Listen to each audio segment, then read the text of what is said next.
بسم الله الرحمن الرحيم. الحمد لله رب العالمين، أفضل الصلاة وأتم التسليم على نبينا محمد وعلى آله وصحبه أجمعين.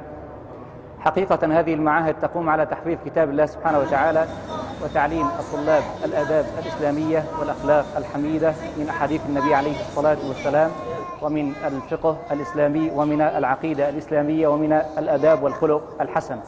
هذه المعاهد بدأت منذ 4 سنوات.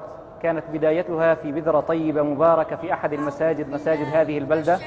بدأت من مسجد عبد الله بن مسعود، بدأت ب5 حلقات، وسميت في البداية في معهد الفرقان.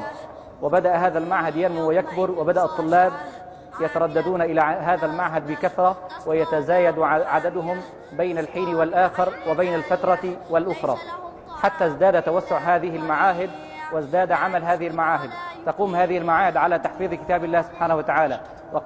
وعندما يدخل الطالب إلى المعهد يجرى له اختبار شفهي لتحديد مستوى الطالب. وعندما يحدد مستوى الطالب يحتاج الطالب إلى قراءة وكتابة وإلى تمكين في ضبط القراءة والكتابة ليدخل إلى قراءة وحفظ القرآن الكريم بقوة. فالطالب يخضع لفترة تمهيدية لبحث القراءة والكتابة وما يسمى بالرشيدي. وبعد أن يتقن الطالب الرشيدي يبدأ بحفظ كتاب الله سبحانه وتعالى على الترتيب.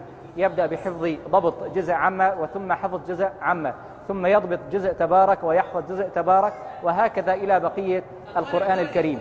توسعت هذه المعاهد وأخذت طابعا طيبا عند الناس، حتى أن الناس كان يرغبوا بأن ولدهم وأبنائهم لا ينقطعون عن هذه المعاهد لما لها من الأثر الطيب على الطالب وعلى الأهل وفي البيت وفي الحي وفي المعهد.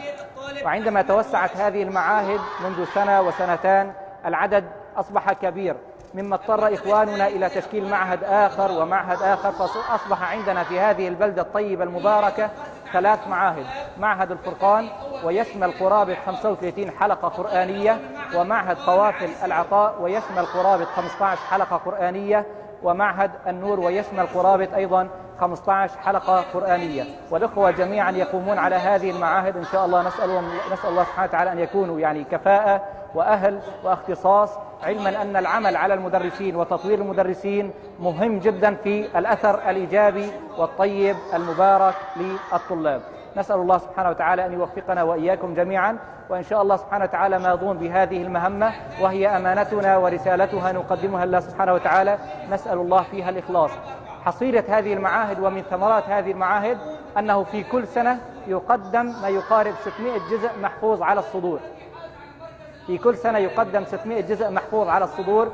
يعني حصيلة ال4 سنوات إلى الآن في الرفعة نستطيع أن نقول عندنا ما يقارب 2000 جزء محفوظ على الصدور متنوعين على الطلاب.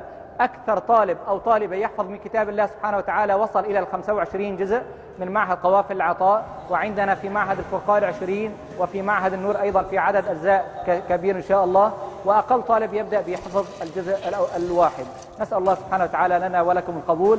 نسأل الله سبحانه وتعالى أن يديم علينا هذه النعمة، وأن يكثر علينا هذه النعمة، وأن يبارك لكم في عملكم، وأن يتقبل الله منا ومنكم. جزاكم الله عنا كل خير، وبارك الله بكم. إخوان لكم إن شاء الله. بارك الله في عمل إخواننا في جمعية النور السورية. أسأل الله سبحانه وتعالى أن يتقبل هذا العمل منهم خالصا لوجه الكريم، ونطلب منهم المزيد ليشاركوا طلابهم في تكريمهم. الطلاب المتميزين في القرآن الكريم والمتميزين في حفظ كتاب الله وحفظ الحديث النبوي الشريف والآداب والأخلاق والفقه دائما يحتاجون إلى تحفيز، ويحتاجون إلى متابعة، ويحتاجون إلى مثابرة.